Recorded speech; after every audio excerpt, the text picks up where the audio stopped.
Hi everyone, Sean and Kim Christopher here. It's so good to see you again. Hey, how you going? Hey, Kim, one of the main questions we seem to get asked is how do I get the most from my home? Look, and to be fair, this is not a quick conversation in that regards because there is so much to take into consideration. But one important aspect is the preparation of your home, right? Oh yeah, now that's a big one for a variety of reasons, but mainly to create the correct buying triggers to allow your home to be in its best position to achieve the best price. Understanding psychological triggers for buyers is incredibly important as it does have a huge bearing on the outcome and something we'll address in later videos. Yeah, so keep an eye out for that, guys. But today what we wanted to do was to come back to the basics. Now, if we could simplify this as much as possible, I would say start with these three simple directions, right? First up, if it's broken, fix it. If it's dirty, clean it. And if it's cluttered, declutter it. Yeah, simple, right? But let's just jump to an example of each, which hopefully then will help you to, start thinking a bit more deeper about these. Kim, first up, if it's broken, I should fix it, right? Yeah, please. And please keep in mind that people's nature is to look for potential problems. They're not being negative. They're just trying to protect themselves. It's human nature. They're trying to protect themselves from harm, danger, or issues down the track.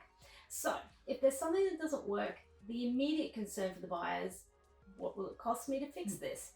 Now, one or two issues, that's bearable, but if there's several issues, it starts to run deeper concern. Does this owner not maintain their home? And if I found these problems, what other problems have I not seen? The hidden surprise. Yes, that's really true. And this will start to then create doubt in the mind of the buyer. And it will either result in no further interest in the home, which you obviously don't want, or the buyer erring on the side of caution and offering much lower, just in case these potential problems do arise.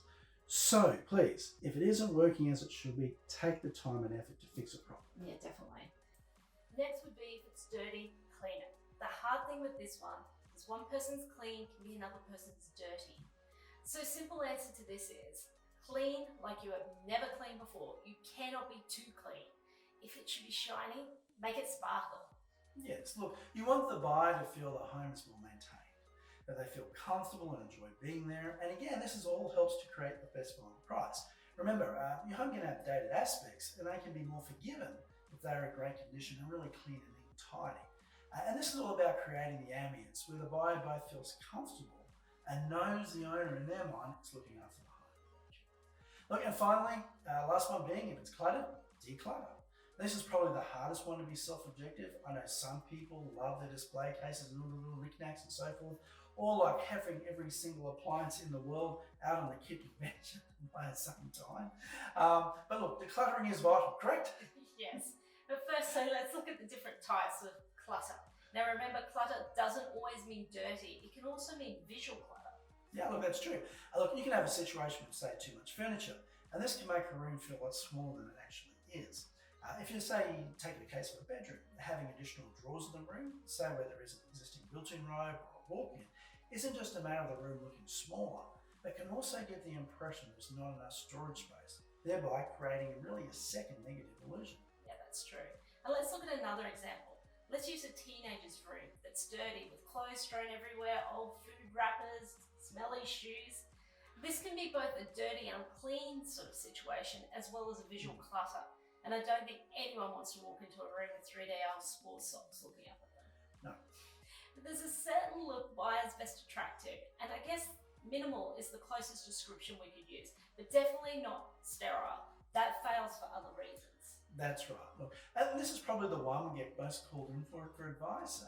And interestingly, once we guide the owners on what to specifically do, they come back after completing the declutter process and can now see what we're meant and what we're getting at, and now they understand it. But it's interesting too, they also make the comment where the home doesn't feel like their home anymore. They feel it looks more like a magazine home. And look, that's great, that's awesome. Yeah, that's exactly what we want. So hopefully you got some great tips which will help you on your way achieving top dollar for your home. And remember, if you'd like any more information or you have some questions, pop a comment below and we'll come back to you as soon as we can. Or reach out to us on all our social channels. We will be uploading a video every week, so make sure you subscribe to the channel so you can learn more on how to sell your home for top dollar. Sounds good. Catch you later, guys. Thanks. Bye. Bye-bye.